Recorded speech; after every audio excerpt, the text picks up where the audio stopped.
Before we get into our daily check of today's top stories, we want to share a word about a friend of this broadcast.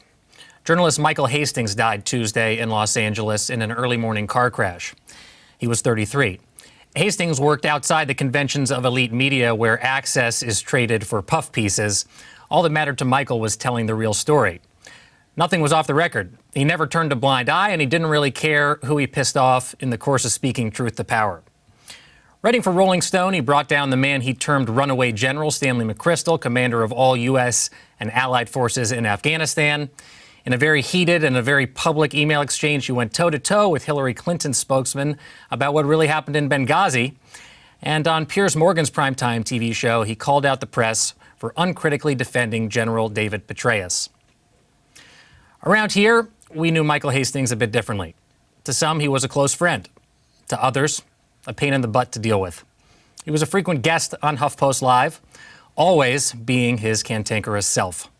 Barbara Starr and a number of these other reporters frequently weigh in on the work I do, and I didn't think it was at all inappropriate to point out what's clearly true, that the primary form of journalism that folks like Barbara Starr do at the Pentagon is essentially repeating Pentagon claims, often uncritically. We got this email that said, hey, join the senior advisors for a drink session at the bar. And then people started whispering, oh, my God, maybe President Obama would show up. And about a month later, I just did a story where I said, oh, yeah, there was this off the record drinks and Obama popped in. And that apparently what I wasn't supposed to do, even though any off the record session or whatever that Obama has is per the White House press own policy supposed to be reported. I think like Nixonian is appropriate, but at least Nixon had the guts to take responsibility.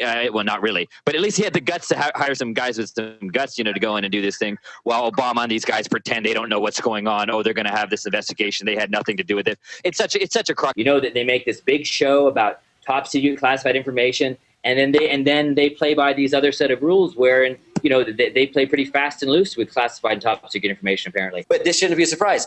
Obama's favorite president, as we all know, is Lincoln. Lincoln decided to use the military force within the constitutional boundaries of the United States and kept the Union together. So in a certain way, it's not too surprising. Well, I had actually done a panel discussion with Robert Greenwald, who's a great film producer. And then afterwards, a supporter of John McTiernan approached me and said, hey, do you know that John McTiernan, the director of Die Hard, is in jail? And I couldn't believe it. Michael, do you think John Oliver is going to be up to the challenge? Yeah, that guy's awesome. I saw him in Starbucks once. He's cool. Did you talk to him? Yeah, I said I like your style, man. You can go ahead and ask our producers in the comments. Michael was a legend in our control room. He entitled himself to do whatever he wanted and say whatever he wanted at any time.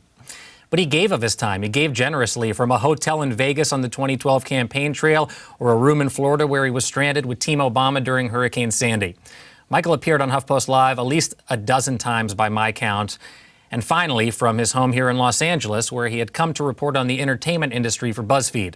He seemed right at home, palm tree swaying in the background of his Google Hangout window. And when Anderson Cooper's producer Jack Gray came on our program to talk about his new book, watching next to me, off camera but on set here, was none other than Michael, rooting him on. Michael Hastings wasn't just a brilliant and a consequential journalist. He was a dear friend to HuffPost Live and a human being who inspired in us the conviction that we can still choose how to shape our shared destiny. There will be other tributes to Michael, deeply personal or intensely professional, some we've already seen. As for us here at HuffPost Live, West Coast edition, as we like to say, thank you, Michael, for your many contributions to this program, to the lives of the people we work with day in and day out, and for what you've given to all of us. We'll be right back with top stories.